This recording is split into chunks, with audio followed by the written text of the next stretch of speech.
Okay, hello everyone. This is Matt Scholz with the Sustainable Phosphorus Alliance, and thanks for joining us for the Sustainable Phosphorus webinar series. This installment is called Food and Phosphorus. A bit about the Sustainable Phosphorus Alliance. We're North America's central forum and advocate for the sustainable use, recovery, and recycling of phosphorus in the food system. We have a bunch of members who are supporting us, and I'd like to acknowledge them. They're what makes this webinar series possible. If you'd like to become a member, please reach out to me through our website, which is phosphorusalliance.org, and you can contact me and talk to me about membership and other opportunities to engage our organization. I'd also like to point out that this video will be put up on our YouTube channel. We have over 24 hours of video footage available there. So if you want to drink a lot of coffee and spend a 24-hour marathon day with us watching videos, you can. And you can look for this. I'll probably have it up in the next couple days if you'd like to watch it again and see the slides again. One last announcement, we're hosting our 4th annual Phosphorus Forum. This is Phosphorus Forum 2020 on April 30th in Washington, DC. I hope you can come join us. You can find information about how to register for the event at phosphorusalliance.org/phosphorus-forum. Our keynote speaker for the event is Dr. Don Besch. He's from the University of Maryland. He'll be speaking on the climate impacts of coastal eutrophication. And we have a pretty full agenda. I think it's going to be a great day. We thank our sponsors, OCP and Ostara, for helping us put this together. It's just a day-long event, and we hope we can see you out there. So a little bit about today's webinar. We have 3 speakers, and they're going to be talking about food and phosphorus. So our primary use of phosphorus is to fertilize crops and provide food for humans and other animals. We eat that phosphorus to build bones, reproduce cells, drive metabolism, and other reasons. What we're going to focus on today is our dietary consumption of phosphorus and answer questions such as how is it used in the body, what are the health impacts of overconsumption, what's the environmental footprint of our dietary choices and of the food system more generally, including food waste it generates. So we have 3 speakers today, Dr. Jaime Uribarri from Mount Sinai Hospital, our own Dr. Jim Elser, and Dr. David Vacarri from the Stevens Institute of Technology. I'll read a brief bio for each before their presentation, and they'll present for roughly 20 minutes. At the end of that, we'll take some questions, but you can feel free to send those questions via chat at any time during their presentation. I'll log them and we'll post them up as they conclude their presentation. So I'm going to start with Dr. Jaime Uribarri. He's a practicing nephrologist and clinical investigator at the Icahn School of Medicine at Mount Sinai in New York City. His main areas of research have been on acid, base, and fluid and electrolytes disorders, as well as nutrition in chronic kidney disease patients, and he has a large number of publications in peer-reviewed journals. So Dr. Uribarri, I'd like to welcome you, and I'm going to stop sharing my screen now, and you can hit your green button and share your screen and take over the presentation from here, if you would. Okay, good morning. Thank you very much for the invitation. I'll be talking about dietary phosphorus intake as a human health risk factor. As you can see, my agenda will be covering the following points. Number 1, emphasize again that phosphorus is a mineral essential to sustain life. Phosphorus is a component of DNA, RNA, ATP, and phospholipid that form cell membrane, and it's a major component of bone. So nobody is arguing how essential phosphorus is to sustain life. At the same time, we want to discuss how current dietary phosphorus intake in the United States may indeed be excessive. Then I'll talk about potential toxicity of excess phosphorus intake in the general population as it relates to heart, bone, and kidney disease. This, of course, is especially true in patients with chronic kidney disease, which are those that I treat, being a practicing nephrologist in New York City. I will then explain briefly the difference in phosphorus bioavailability, absorption, and the influence on serum phosphorus from food, prescription drugs, and food additives. We will explain problems with the current phosphorus content in dietary databases, which we believe are in part due to the extensive use of phosphorus-containing additives. And we'll make some suggestions on how to change this situation. This slide shows guidelines for phosphorus dietary intake.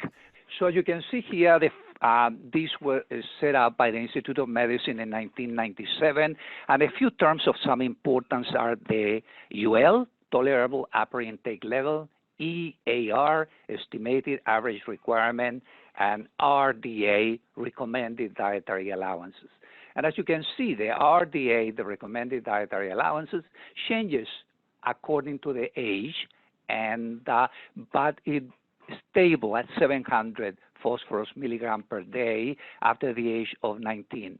More recently, the FDA has set up a value at 1250 milligram per day. Now, what is the usual phosphorus intake from food and beverage in this country? In this case, we're using information from the NHANES 2013 to 2016, and this is for men of age 19 or over. And as you can see, the mean at every level of intake, the RDA is this blue bar. And as you can see clearly, the RDA, we are exceeding the recommended dietary allowances at all levels of ages and genders. In other words, we are eating too much phosphorus. And there I gave you as a reference the number 1250 set up by the FDA as a reference. What is the normal body phosphorus homeostasis? The average 70-kilo man has about 700 grams of phosphorus in the body. 85% of it is in bone, 15% in cells, and less than 0.1% is in the extracellular space, where we actually measure it, serum and or plasma phosphorus from the blood. Now, an average intake of phosphorus about 1,400 milligrams per day on a regular Western diet, about 60% of it, that is 900 milligrams, will be absorbed, and the remainder 900 milligrams comes out in the stool. This GI tract percent of absorption will change depending on how the food is present, how the phosphorus is present in the food. Now, although phosphorus is in constant exchange with the intracellular and with the bone, in an adult person in a stable condition that is not growing, the daily urinary phosphate excretion will actually match the net GI absorption of phosphorus. Not the oral intake of phosphorus, but the net GI phosphorus absorption. Now, phosphate excess goes into the body and will stimulate the parathyroid gland to produce and release more PTH, and will stimulate the bones to release FGF23.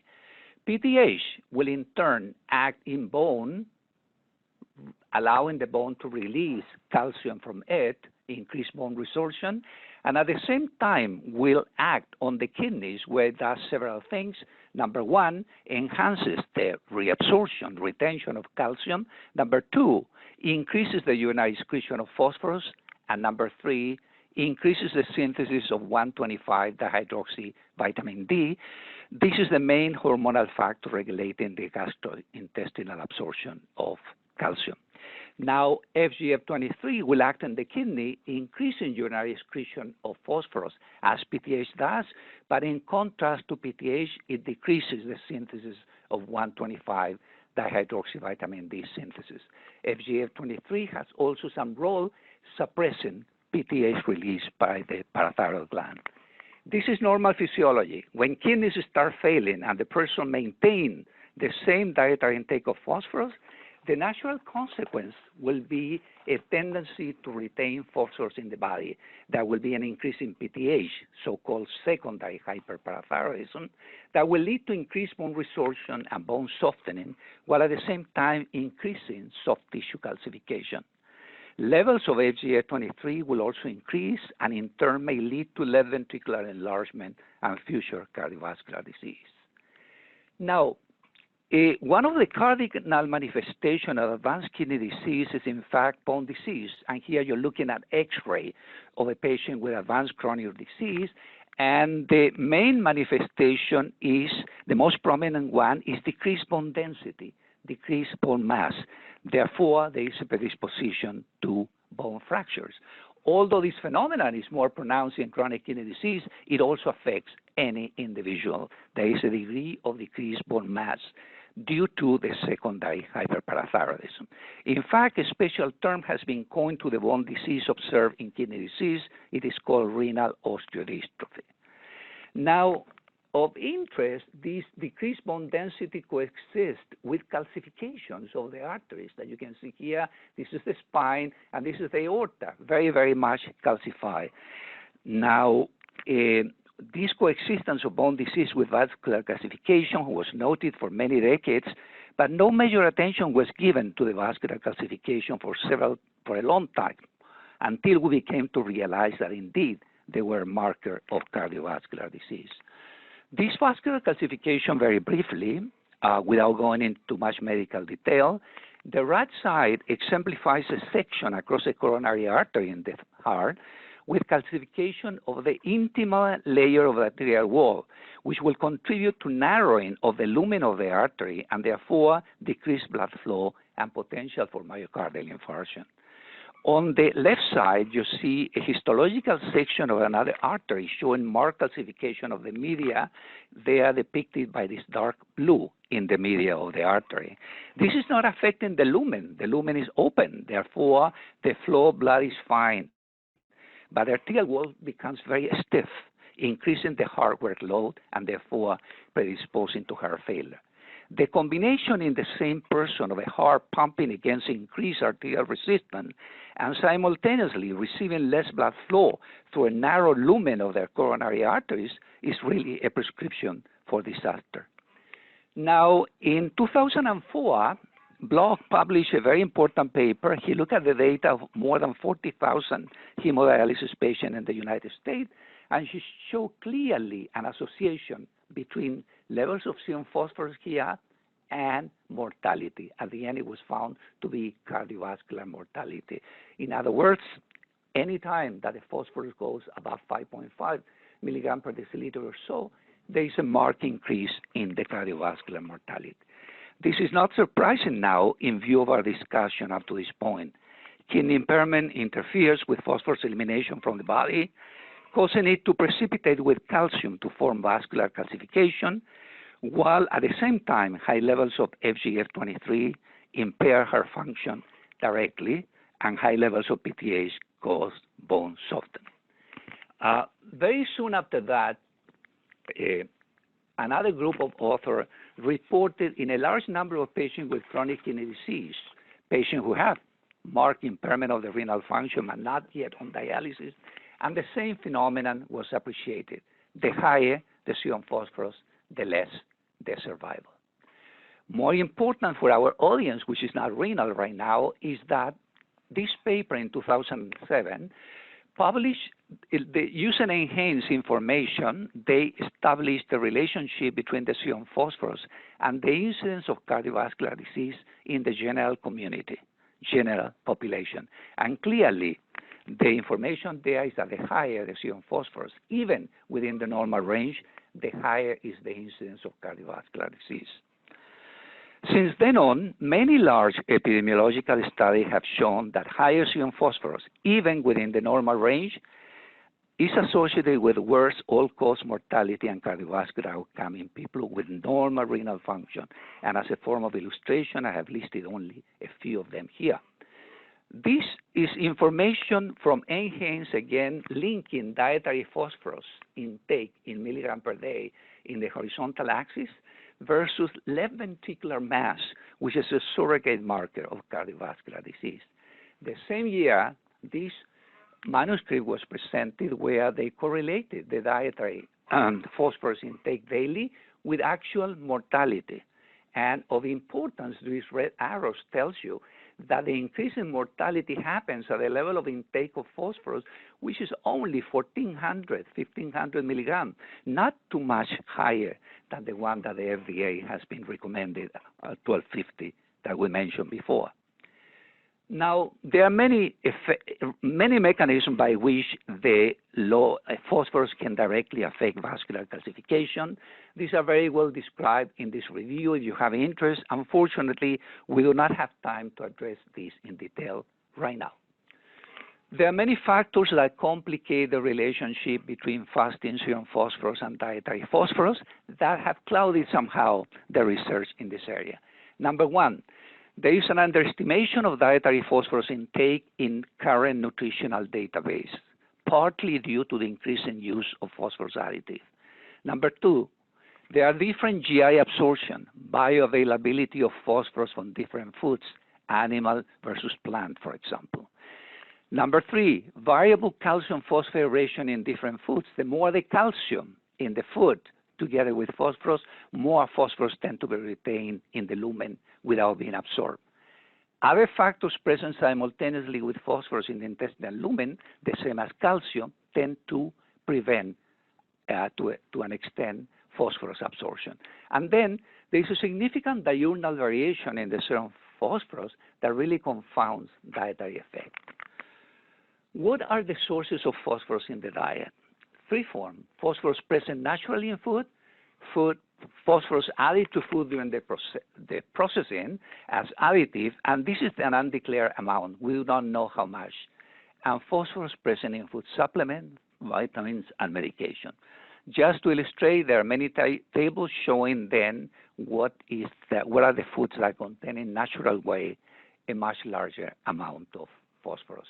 An easier way to express them is a ratio of milligram of phosphorus per gram of protein, and you would like something more in the neighborhood of 10 to 15. Now, there are significant differences in the behavior of the phosphorus depending on the source of the food. In general terms, phosphorus in plant-derived food is present predominantly in the form of phytate.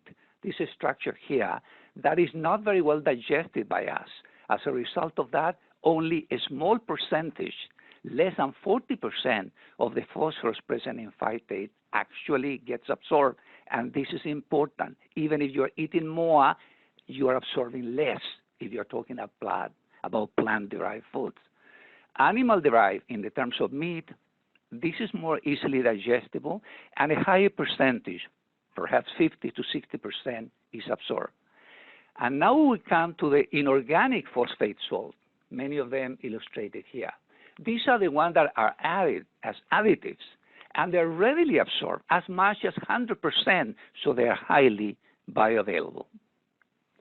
Just to illustrate the effect of different sources of phosphorus in the diet, let me point out here a very simple study done in a group of patients with chronic kidney disease, not on dialysis yet, or at Indiana University. They were divided into ingesting vegetarian diet and a meat diet, and then after a short period, they cross over. This is important. The diets were equally in terms of phosphorus content. This is very, very important, and caloric content. The only difference in the diet was that in the vegetarian diet, most of the protein was from plant origin, while in the meat diet, most of the protein was from the animal diet. And these are the results. This is a complicated slide, but please pay attention just to this left upper corner. As you can see there, the vertical axis shows serum phosphate at different times indicated in the horizontal axis. As you can see, the black dots, which are the phosphorus of the patients of the mean diet, are at all times higher than the open dots, which are the patient with the vegetarian diet. And this is remarkable important. Despite the same dietary intake, plant-derived phosphorus is less well absorbed than meat-derived phosphorus. This is remarkable important. Another point that I wanted to mention, and we did before, is the questionable accuracy of phosphorus intake currently estimated. Several investigators have compared the actual amount of phosphorus in food with the predicted from the current databases and found a significant difference. By 2020, more than 15 studies show that total dietary phosphate intake is underestimated by the current nutritional database. What is the problem with the food additive? Well, Phosphorus used in food processing is mostly in the form of inorganic salt, rapidly absorbed with a very high bioavailability.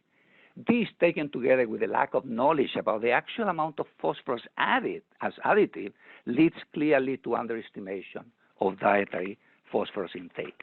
This slide shows a few of the many of the phosphorus-containing GRAS ingredients approved by the FDA and listed in the Code of Federal Regulation.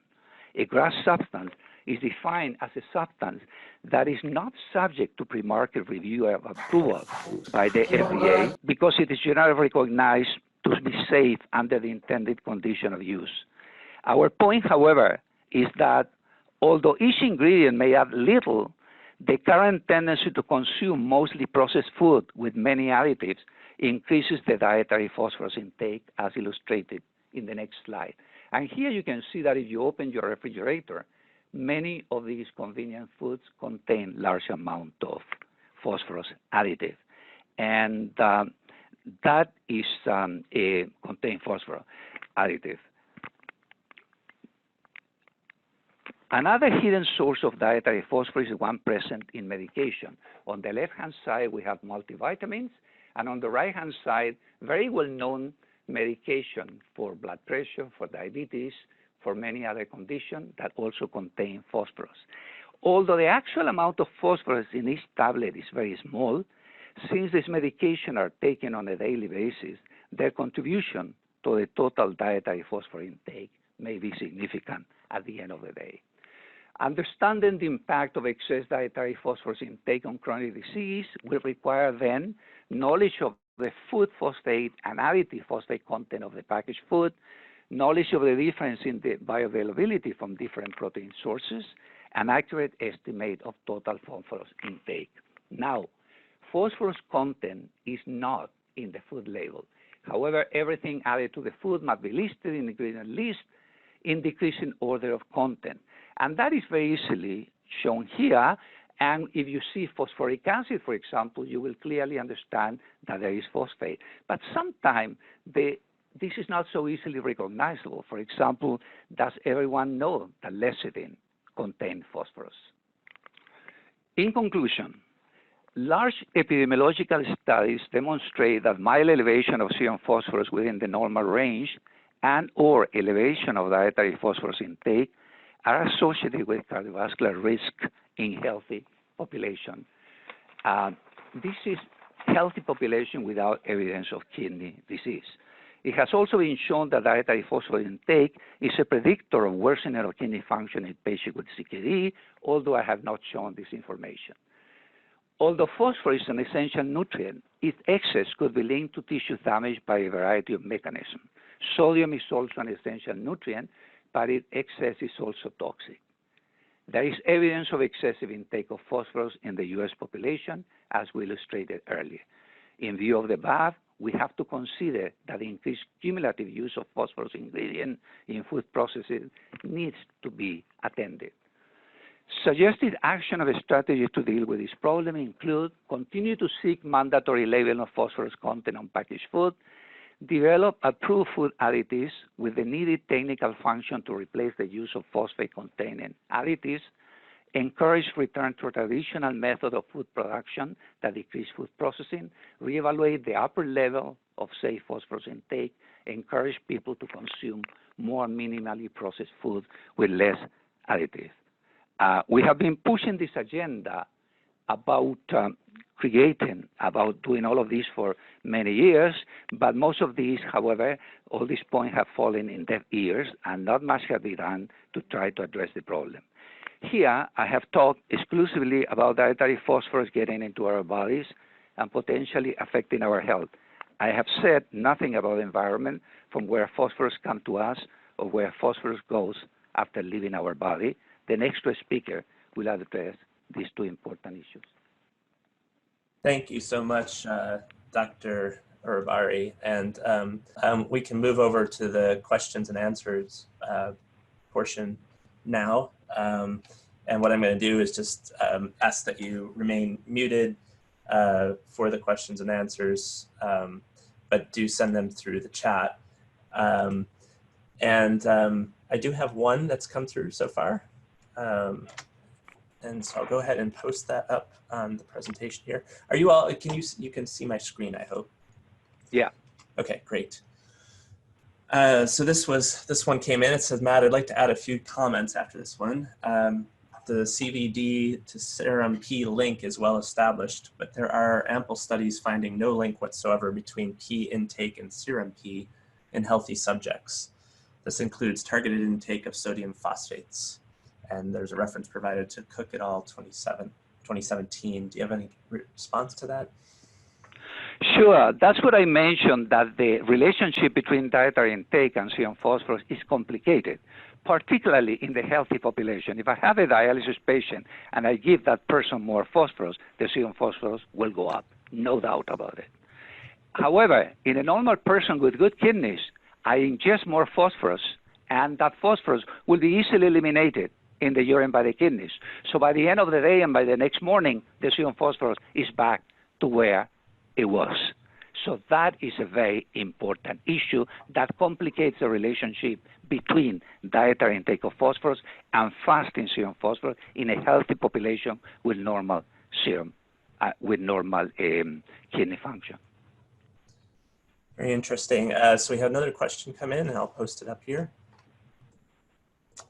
Recommended daily amount allowance equals estimated amount of nutrient or calories per day considered necessary for the maintenance of good health by the Food and Nutrition Board of the National Research Council, National Academy of Science. This is not a maximum, but a minimum. That is true. That is true. Okay. But still, the fact is, if you look at the graph that I showed you from Haynes, that the level of intake is much above that. So we are protected. We are clearly protected from phosphorus deficiency in this country. Okay. I guess the point would be, though, that do we know what the maximum is? Is there a maximum set by anyone? Well, there is a UL, the maximal tolerable the upper limit, level, yeah. which has been the upper limit of normal. That is the one that has been defined. Yeah. Okay. Here we go. EU GRC recently evaluated the safety of phosphates in food and found no reason to change current recommendations. Do you have any comments on that? Sure. I mean, I have given the whole presentation, and I can expand on the many elements of this presentation, and I can give background information showing that indeed there is significant reason to change the current recommendations, and more research is needed. I'm very well aware that many nephrologists in Europe are trying to change this, the EU perspective on this issue too. But this is a body that, gets information, analyzes it, and makes its own decision. I cannot do anything about that, but I disagree. Right. Okay, great. I think with that, we can move on to the next presentation in the interest of time. I really appreciate your making this presentation, Dr. Uribarri, and we're going to move on now to our next one, which is from our very own Dr. Jim Elser. So Jim, I'm going to go ahead and stop sharing and allow you to share your screen, and I'm also going to read a brief bio of you. So Dr. James Elser is not only our director and a professor with joint appointments at Arizona State and University of Montana, but he was recently elected to the U.S. National Academy of Sciences and is a world-renowned ecologist and limnologist. His research focuses on how ecology and evolution of living things is impacted by nutrients such as phosphorus. And thanks again, Jim, for agreeing to do this. Thanks a lot, Matt. I hope everyone can hear me okay. Yep, we can. Great. So thanks for this chance to talk a little bit more about, Dr. Uribarri's talk dealt with sort of individual relationships with phosphorus with respect to what we eat and how it might or might not affect our health. This is also going to be about individual relationships with food, what we decide to buy and eat and consume vis-a-vis its impacts on phosphorus sustainability issues. And so that's the sort of take I'm going to be using here today. So you've seen a lot of headlines around phosphorus, over the recent years or decades, really. Concerns about phosphorus losses from agricultural operations, runoff from farms, et cetera, causing and triggering algal blooms in lakes and rivers and coastal areas. Other issues, of course, relate to phosphorus from cities, right, from sewage and such that have in many cases been ameliorated by wastewater treatment plants. You also have problems from phosphorus that come from agricultural animal husbandry, rearing activities, especially concentrated feeding operations for livestock production, large dairy operations, which raise issues related to manure disposal. Where can you put it? Over application of manure in different areas, difficulty in transporting manure, loss of manure during flooding, and all leading again to water quality degradation, some of which is leading to litigation and costly fines and general discontent with the possible impacts of phosphorus from our food system on our water quality. But of course, phosphorus has a really important role to play. Here's headlines we don't often see. It can't be denied that millions and perhaps billions of people are alive on Earth today because and have healthy, sufficient diets because of the increased agricultural yield that is made possible by fertilizer. So this is the conundrum we're in, sort of a two-sided challenge. Here it is in the context of the Sustainable Development Goals of the United Nations. These goals include zero hunger. In the future, we need double food production by 2050 to be able to achieve a goal like that, but we also need to maintain clean water and have good sanitation and protect life and ecosystems in lakes, rivers, streams, and oceans. And so the question and the challenge we have that's connected to phosphorus is how can we make these two things happen at the same time? All right, so one thing that's raising concern about being able to meet both of these goals, some of those are listed here. All of these things are drivers of increased phosphorus demand in the future, increasing population, bioenergy demands for phosphorus to use fertilizer to make bioenergy, and even now we're seeing non-agricultural use for phosphorus increasing in the green energy field. What I'm going to talk about today, that I'll end up focusing on population, but also growing affluence, and especially the role of meat consumption in driving how much phosphorus is used in our food system, and therefore how much phosphorus is available to be lost and to pollute waterways. And this is because, as we'll discuss, meat is very phosphorus intensive to produce. And we'll talk about that. So we're going to talk about the phosphorus footprint today. That'll be the main concept we're going to talk about. So the phosphorus footprint is not the same as the phosphorus content in food, which is what Dr. Uribarri mentioned and emphasized. Instead, the phosphorus footprint is the sum of all the phosphorus used to produce a given food item, and especially the sum of all the fertilizer phosphorus that was used along the way to produce a given food item. So that's phosphorus that might be lost during fertilizer production itself, phosphorus that's lost or locked up in agricultural fields that doesn't make it into the crop, phosphorus that's lost in crop wastes and food wastes, and then the phosphorus eventually itself in the food item itself. And then, of course, if we're passing it through an animal production system, it's the phosphorus that's lost in the animal feed that doesn't produce the final product. And so that's the phosphorus footprint. It's the sum of all that phosphorus that was used to produce a given food item. And that's what we'll be talking about. So yeah, so phosphorus in a plant-based food is the phosphorus lost in mining plus the phosphorus in fertilizer. And if in the case that it might have phosphorus additives, you put those in there as well. Animal-based food, you have to, same sources of phosphorus are used to produce the fertilizer that is used to grow the feed. And then the phosphorus in animal feed items, there is a very frequently a phosphorus supplement that's given to animal feed because, as Dr. Uribarri pointed out, a lot of the phosphorus in plant foods is phytate and unavailable for animals to assimilate. And so very often phosphorus is supplemented in feed. And then there might be additives of phosphorus in that food, animal-based food as well.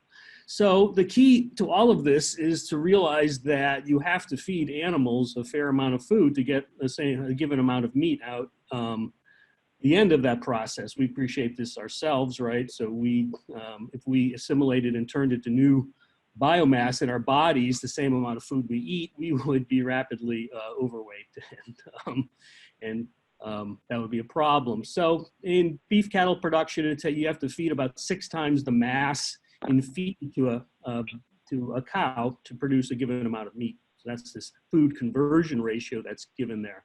So beef cattle production is sort of the least efficient, if you will, process, has the highest food conversion ratio. Sheep are somewhat lower than that, pigs are somewhat lower than that, and poultry are better than above. And essentially, it's this gradient of food conversion ratio that sets, to a large extent, the phosphorus footprint of a given meat item in our diets. So just imagine then, yeah, so instead of eating the plant-based food, it's directly, what we're essentially doing is passing it through an animal, right, to produce a less amount of food or protein or calories that we eat in the form of meat. So what I'm going to show you now is a result of an analysis that was done by a really great student by the name of Jen Metzen. She's now a professor at Lincoln University. And along with Elena Bennett, we did an analysis of the phosphorus footprints of different countries around the world over time, with the goal of assessing how shifting diets, and especially changing consumption of meat, is altering human phosphorus use at global, regional, and national scales. So we quantified changes in diet, in population, and the phosphorus footprint, especially for these countries between 1961 and 2007, and then in those 2 different years. And then we also looked at 19 countries that we had continuous data for the period between 1961 and 2007. It's sort of complicated how all these things these numbers are generated, but we start with the per capita availability or consumption of a given food crop or animal product at the country scale, and then use country-specific conversion factors for phosphorus use efficiency to figure out how much phosphorus it took to produce that given item in that country's dietary inventory for that year. And so here's how it looks sort of graphically, all the different pieces of data that come together. You know, for the entire country's phosphorus footprint is in yellow there. It's essentially the footprint for production of food crops. There's crops that are eaten directly, phosphorus footprint for animal products in red here. And actually, we also calculate the phosphorus footprint for alcohol because we want to keep track of beer and wine. We'll leave that out of the equation. Anyway, if you add up the green and the red and the blue, you end up with the total phosphorus footprint for that country, total amount of phosphorus consumed for that country, and then you normalize that to the size of the population. And so everything you'll see pretty much from here on will be per capita, per person. So in general, as is indicated by those conversion efficiencies, when you look at the phosphorus footprint of different food items, we see a progression sort of like this, where beef has a larger phosphorus footprint than pork, which has a larger phosphorus footprint than poultry, which has a larger phosphorus footprint than fish, including fish in aquaculture. But all of those are considerably larger than foods that are plant-based foods, like fruits and vegetables. And so that's sort of the general frame of things. And then what we do, then you can compare the countries. And so here you have the average phosphorus footprint for the period of 1961 to 2007 for a set of countries. So kilograms phosphorus per person per year. The global average is shown there in this gray area here, and you see there's tremendous variation across these countries. And you can see we're number 2. The USA is number 2. We have the second largest phosphorus footprint of the countries analyzed during this period. Only Argentina has a higher one, and it's completely obvious to you as well. If you read the caption here, the dark is the footprint contributed by meat, dairy, and egg production and consumption, and the white is that contributed by vegetables and crop-based foods. And you can see that the between country variation is almost entirely explained by the phosphorus footprint of meat and dairy consumption. And so Argentina and Uruguay, New Zealand, Canada, all those countries, big meat consumers in the meat consumption in the diet, big beef consuming nations, and had the highest phosphorus footprint. All right, so that's the country scale thing. We also looked at, broke things over time, looked at patterns over time by different regions, different parts of the world. Here's the Americas, a lot of variation in the Americas, of course, high phosphorus footprints in the US, Canada, et cetera. Also Argentina there at the top, but also low ones as well. If we look at Bolivia or other countries, really significant here. I'll point out Brazil increasing over time and show Mexico increasing over time as well as the economies of those countries have moved along. And so here's Europe, somewhat more moderate phosphorus footprints than the North American countries, and pretty steady over time with Greece increasing during the observation period. Here's Asia, lots of variation here. New Zealand with a highly developed economy for most of this period. Japan, highly developed economy as well, but a very low phosphorus footprint, likely because of the prevalence of fish and plant-based components in its diet. And here you can see China with its very large change, and I'll talk more about that shortly. Here's Africa, very low, generally low phosphorus footprints, generally constant during this period, except it looks like Libya had a period of development and then a recession in this parameter over time. So you may have gotten the sense that the phosphorus footprint of a country has something to do with its, the state of its economy, and that's supported by our analysis. Here's a relationship between the phosphorus footprint on the y-axis and the UN Human Development Index on the x-axis, and you can see there's quite a good positive correlation between the level of economic development of a country and phosphorus footprint. As people become more affluent, they tend to increase the amounts of meat or other high value products in their diet, and those products tend to have high phosphorus footprints. This is shown here, showing the temporal data for several countries. Here they're all sort of normalized around their average, and it's sort of a messy thing, but I did want to include this because to look at these brown data that go from the bottom left to the top right, because here now we're looking at the Human Development Index, the phosphorus footprint over time. The left is the early part, 1961, and this is China. This is China undergoing a tremendously enormous change in its economic status during the period of observation that has brought it onto the scene as a major contributor to the global phosphorus situation that we have. So generally, if we look at the overall average across all of these data between 1961 and 2007, the global per capita phosphorus footprint has increased by about 38%. And again, that is largely due to increases in meat consumption, meat and dairy consumption in different countries. If we want to compare those changes, those dietary changes, and compare them to global changes in overall phosphorus use, we can see that based on this analysis, we calculated how much phosphorus would be used in the food system if we only had population change and no dietary change since 1961. That's more or less this dotted line here, a constant diet. The dark symbol here is the calculated change in phosphorus use, incorporating the change in diet. And so this difference here indicates that about 28% of the increased phosphorus needed for food was driven by these dietary changes over the last 50 or 60 years. And that this is equivalent to about a quarter of the increase in mined phosphorus that has occurred during that same period. So we're seeing both population increase and increased per capita phosphorus footprints contributing to global phosphorus demand around the world.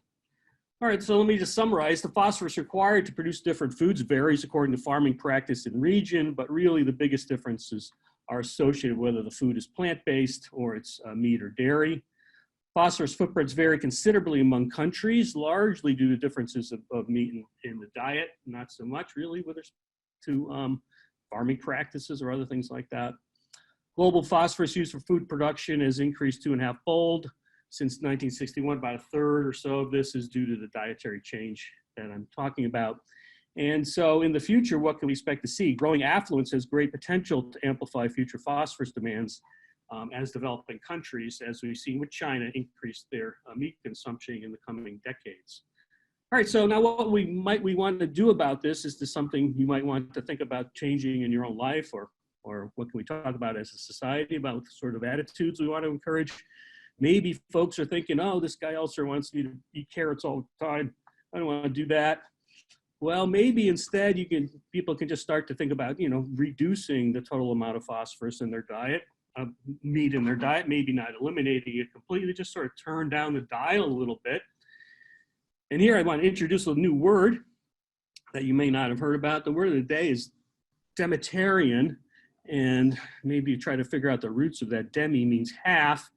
And so this is maybe a trend, maybe it's not a trend, but there are restaurants, for example, where you can choose the demetarian option of an item on the menu. And a demetarian option is the menu choice that involves a serving that just has half the normal meat portion. And so you can experience the chef's production of that meat item and its taste and flavor, but you have half the phosphorus footprint and half the other impacts of meat that are associated with that with your orders. So that's one way you might think about it.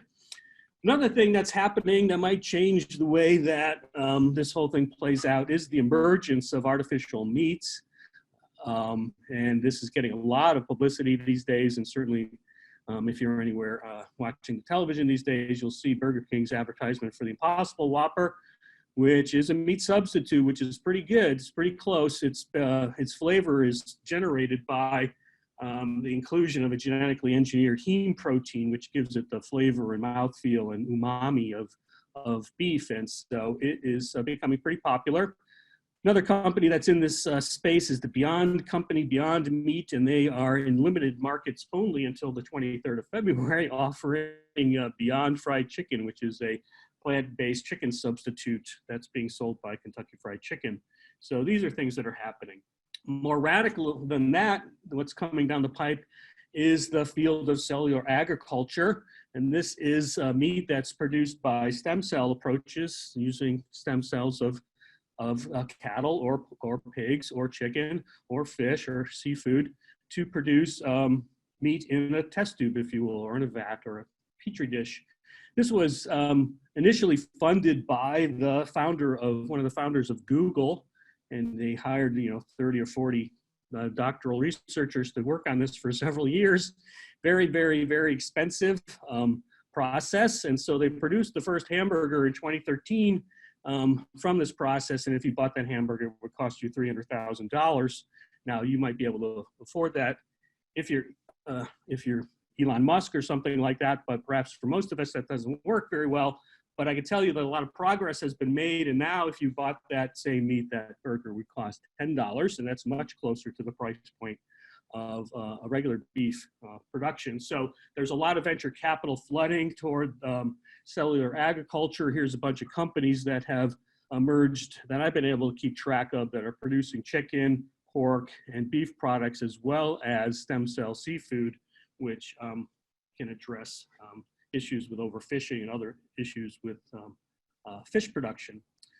So let me just wrap up. So as we think about how we move into the future to achieve a more sustainable phosphorus future, which will include less reliance on mine fertilizer, more recycling of phosphorus, we might think about how dietary change may contribute to this. And this is a diagram from a paper from Donna Cordell and other colleagues where they analyze what it might take in the future to produce a circular economy or a closed phosphorus system.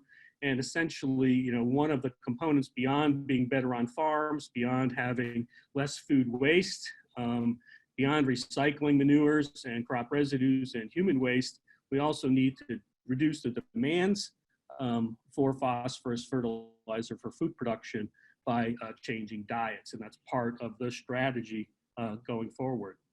So thank you very much, and I hope maybe there's time for some questions. Yeah, great. Thanks so much, Jim. And if you want to stop sharing, I can take over the share from here. And again, if anyone has any questions they'd like to submit via the Zoom chat feature, please do so now. I didn't see any come in during the presentation.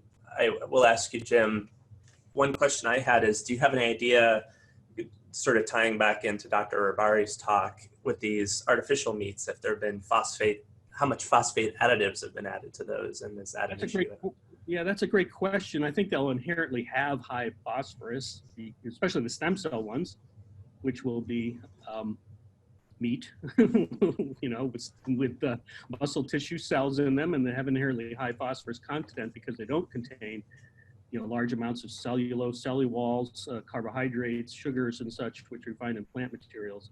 I wouldn't be surprised if the phosphorus content of like Beyond Meat is pretty high because it's based on these legumes, peas and such, which have pretty high phosphorus stores. I have not seen the data yet. Maybe Dr. Uribarri has seen phosphorus data for these new products. Great. And one other question I had was, when you did the phosphorus footprint analysis, did you also do one normalized to protein content? Do you have a sense of what the ratios are between phosphorus footprints and the amount of protein yielded in those foods? No, we didn't, because we were just interested in the demand side of things. Sure. No, we didn't analyze things with respect to that, but I think, well, I mean, the question is as meat comes into the diet, is it displacing protein-rich plant-based foods? Is it replacing beans? Is it replacing chickpeas and peas and legumes and such?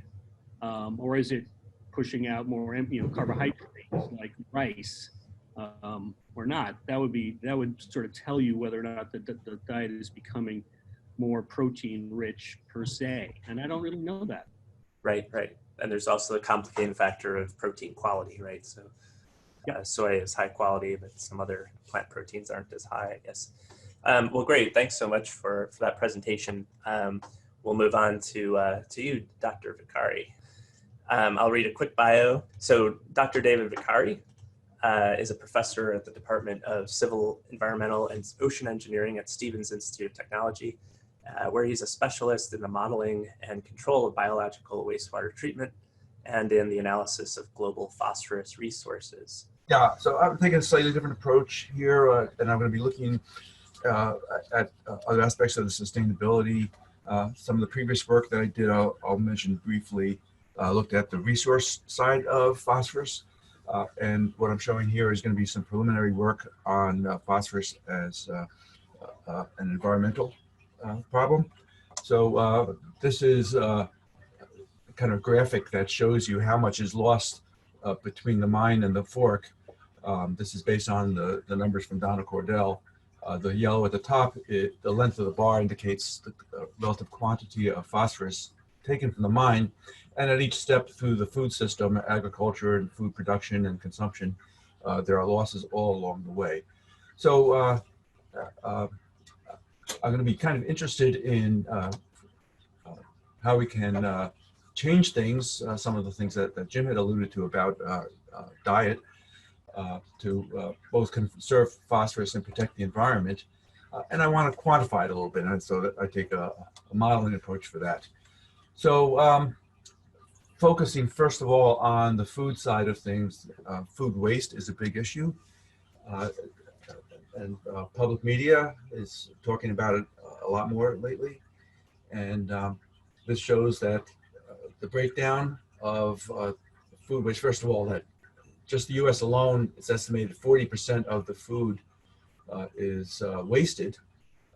And 43% of that is from households, but there are losses all along the food chain.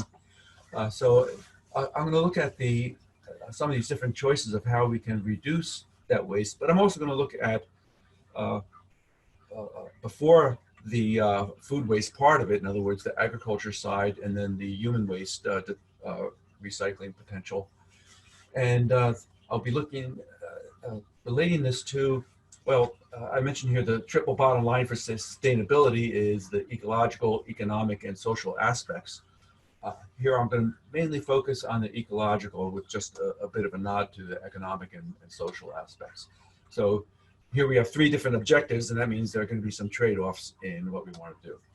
So what I've done, some of you have seen this before, this is based again on Donna Cordell's material flow analysis, but I've made some modifications to it.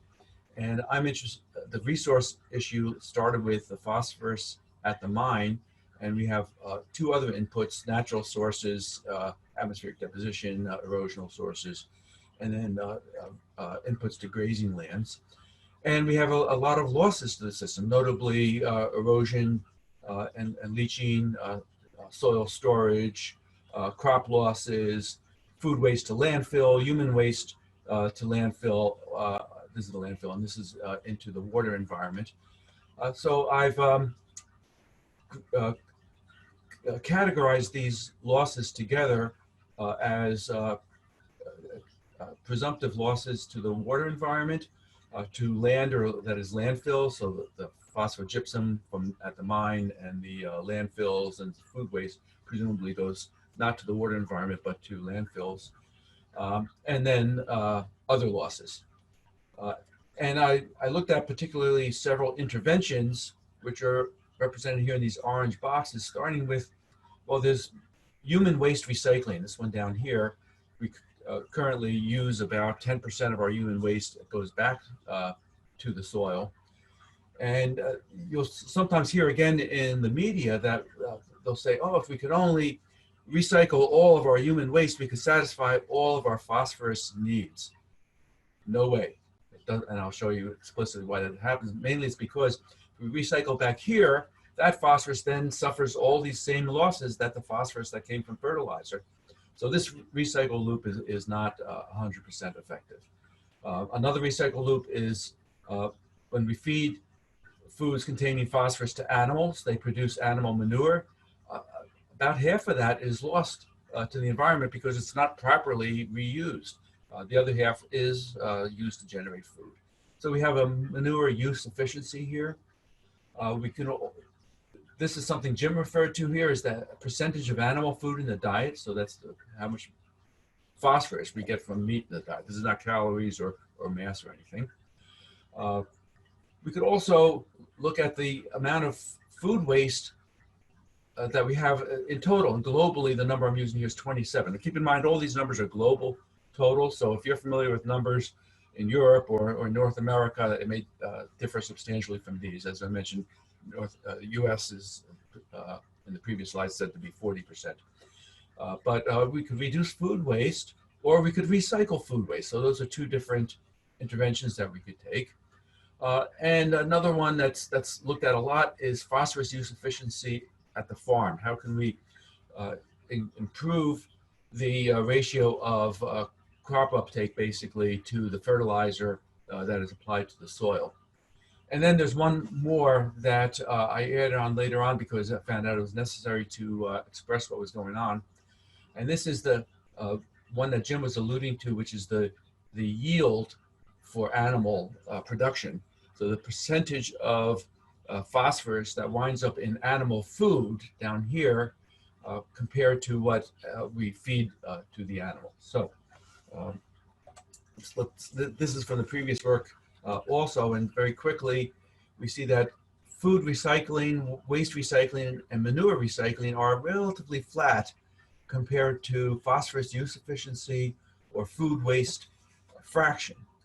And then manure recycling showed some interactions, but had, or rather, I'm sorry, this is animal food in the diet, showed a very interesting result that if we start from where we are, the nominal value now, and if we reduce the animal food in the diet, we reach an inflection point where we actually start to require more phosphorus from the mine.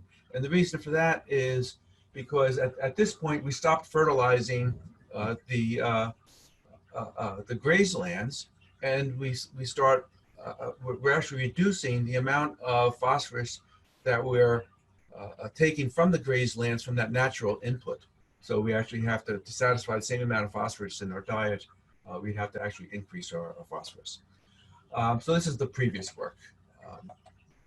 I'll move kind of quickly through here. I think we did move kind of, I want to try to keep us on schedule here. I've reduced those graphs to this numerical quantity, which is called the relative sensitivity. And what this means is, so taking, for example, this one, food waste fraction here, its relative sensitivity is about 1. That means that if we decrease our food waste by 1%, we would also decrease the phosphorus we need to mine also by 1%. Whereas if we can improve animal yield by 1%, we would reduce the mining requirement by substantially more, by about 1.9%. So again, that's previous results. So we have these two groupings, kind of a low sensitivity and a relatively high sensitivity one. And very interesting, this food waste fraction sensitivity is 81 times the sensitivity for food recycling. In other words, we get a lot more bang from the buck, way more, by reducing the food waste than we would by food recycling the food waste. I think that's an important thing to understand.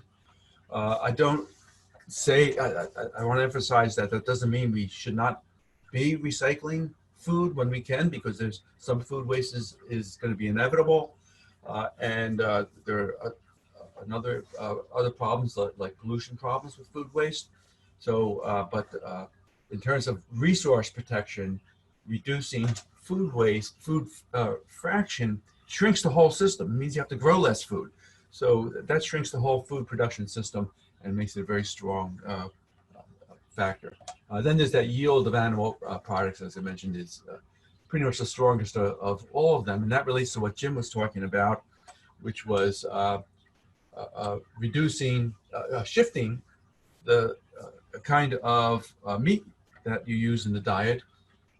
Also, possibly by agricultural practices, it might be possible to improve the yield from some of these animals. So I'm using this number, which is the feed conversion in terms of the mass of feed per mass of edible weight. So we have almost 32 kilograms or pounds of feed required to make 1 pound of beef. And as you go down to the left here, pork is 3 times better yield, chicken again another 3 times, and so on. I think the numbers that Jim was showing, and this, I think this answers a question that Matt had about protein conversion efficiency. This slide indicates how this would be. You would invert this number, I think, to compare these. So again, I've grouped together the different losses: loss of the water environment, loss to landfills, and other losses. And then I normalized it by the nominal phosphorus in the diet.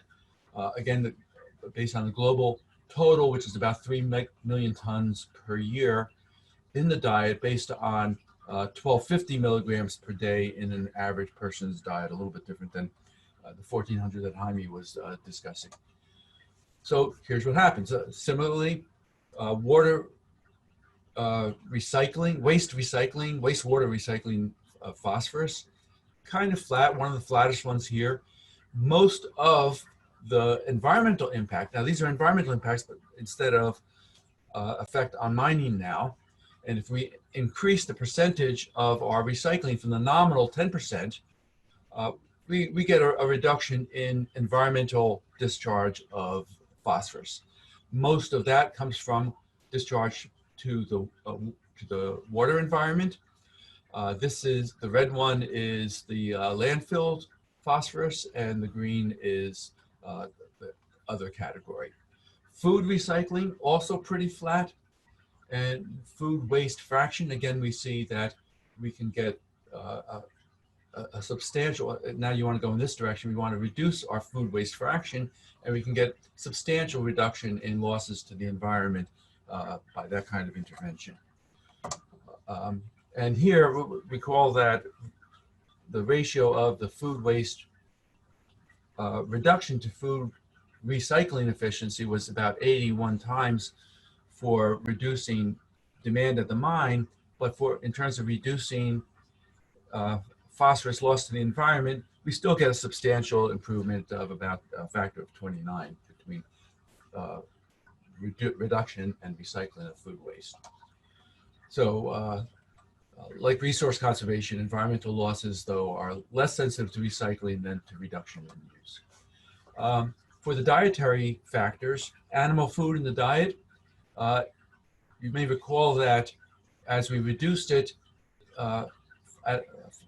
we actually had an inflection point. There is an inflection, but it continues to go down when it comes to environmental losses. So reducing animal food in the diet produces benefits other than resource conservation if we go even beyond some kind of break point here when we start reducing our grazelands requirement.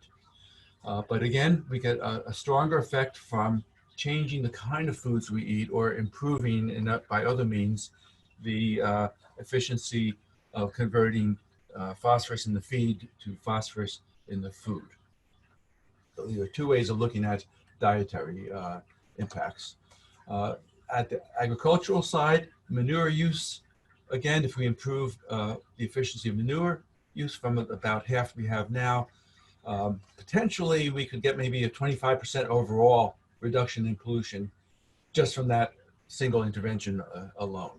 Phosphorus use, pretty strong under the nominal conditions, but it tends to saturate out.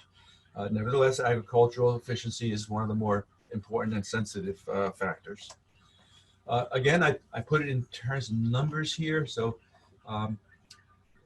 the order is almost the same for these different interventions. So again, here's our food waste fraction is stronger now than it was for conserving the resource. So this column are the numbers I showed you before for the sensitivity to conserving phosphorus at the mine. But in terms of reducing phosphorus that goes into the environment, so for the total phosphorus in the environment, if we reduce our food waste fraction by 1%, we reduce food phosphorus going in the environment by 2%. And you can see that, again, the animal food in the diet are stronger interventions as before. So these are the strongest ones. Again, not an argument against these recycling factors, but I think we're going to want to eventually look at where we can get the most bang for the buck for our interventions. And that's something I don't explicitly take into account. As I mentioned, there's that triple bottom line. Here I'm just looking at ecological impacts, discharge to the environment. But to really compare these interventions, ultimately you have to look at social and economic costs, which are the other two factors of that triple bottom line, to find out to really compare these two things.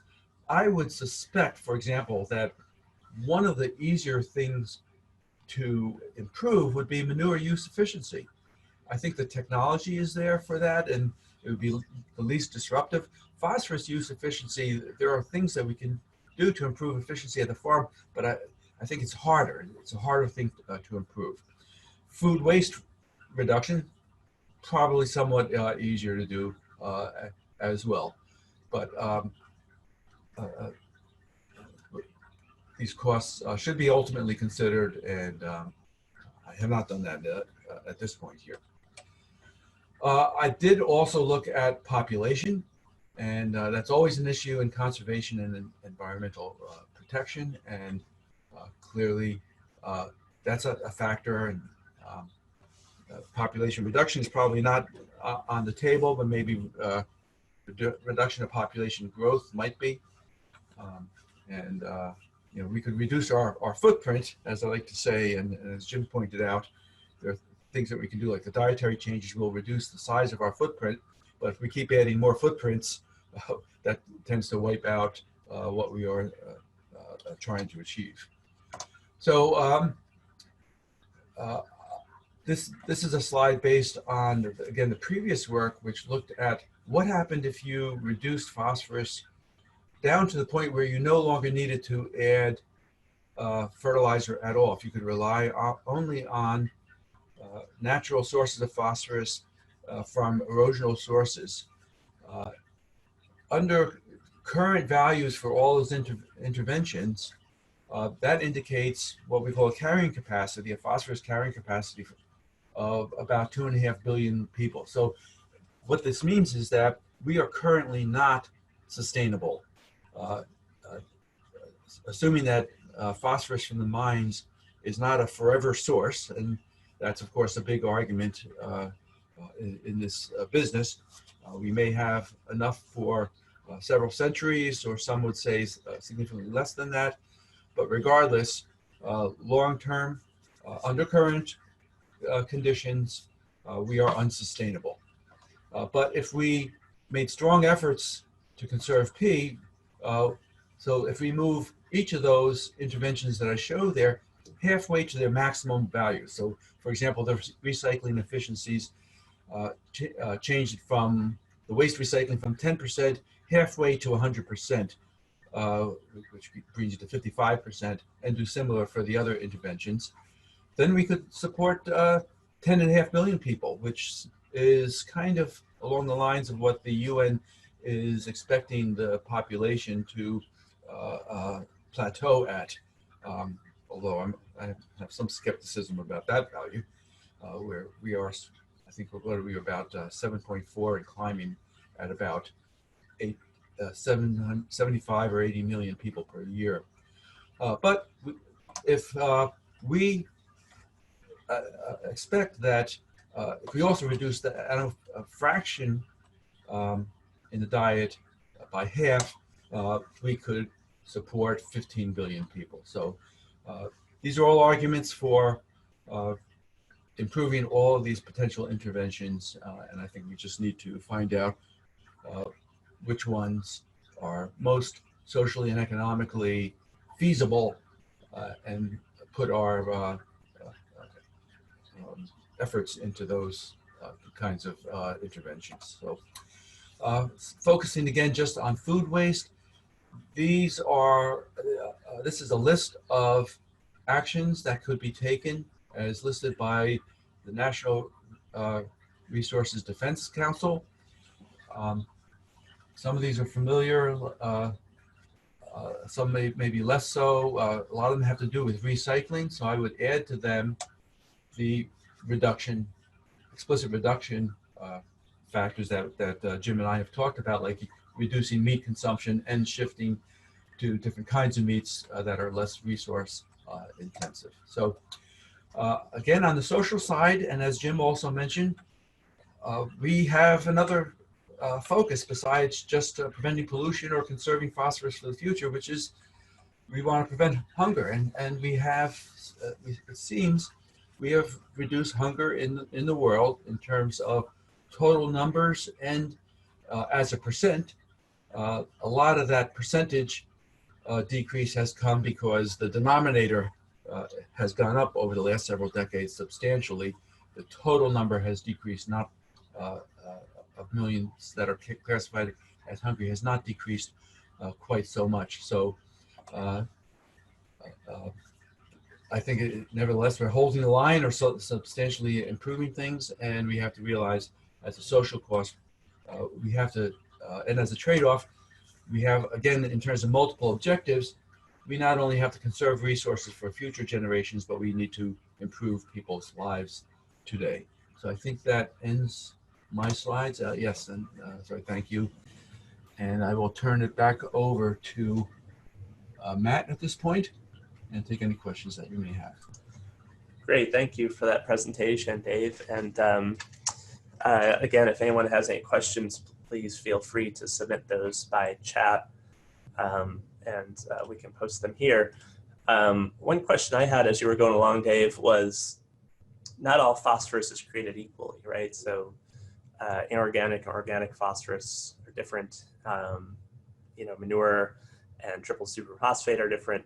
Is there a way to capture that in your analysis, or have you thought about capturing that? Yeah, I certainly have thought about it. And as you know, we've been discussing having a much more refined model that breaks down all those flows at a regional level and looks at, for example, rather than just lumping together crops, but looking at different types of crops which have different phosphorus demands and different types of animals as well, which have different yields. And then those recycling flows could also be incorporated into that in terms of their different effectiveness. So it certainly could be done. That will take a substantial development effort. My motivation for developing this kind of model was just to say, well, I originally looked at Donna Cordell's material flow analysis and say, what does that tell me about initially human waste recycling? If I turn that down to zero, up to 100%, how much would that save on the mining? That was the original question I wanted to ask. I just added those other interventions, or we just added those other interventions in. So maybe it's crude in that sense, but it's a first step. Great, thanks. And if I'm not, correct me if I'm wrong, but your models are available and people can tweak the parameters if they take issue with any one of them. Isn't that correct? That's right. It was published in the ESNT last summer. The supplementary information includes the model implemented in Excel.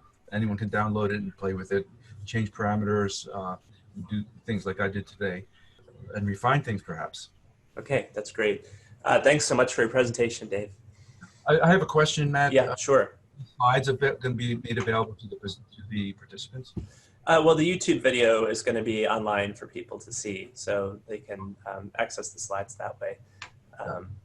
If you're interested in making them more available and someone wants to reach out to me direct, I can make that transaction happen. Okay, great. Thank you so much. With that, I guess I have one more announcement before we close, and that is that Phosphates 2020 is happening next month in Paris. And so this is the big phosphates industry conference. If you are a Sustainable Phosphorus Alliance member, you can get a discount to this, and please reach out if that's the case. So I encourage you all to go to this. And also, of course, to come to our Phosphorus Forum on April 30th in DC. With that, I'd like to thank you all very much for joining us. It's been a pleasure, and I'd like to thank all of our panelists for their time in putting together the slides and preparing for the webinar and presenting today. And thank you all for your questions. That's it for today. Thanks, folks.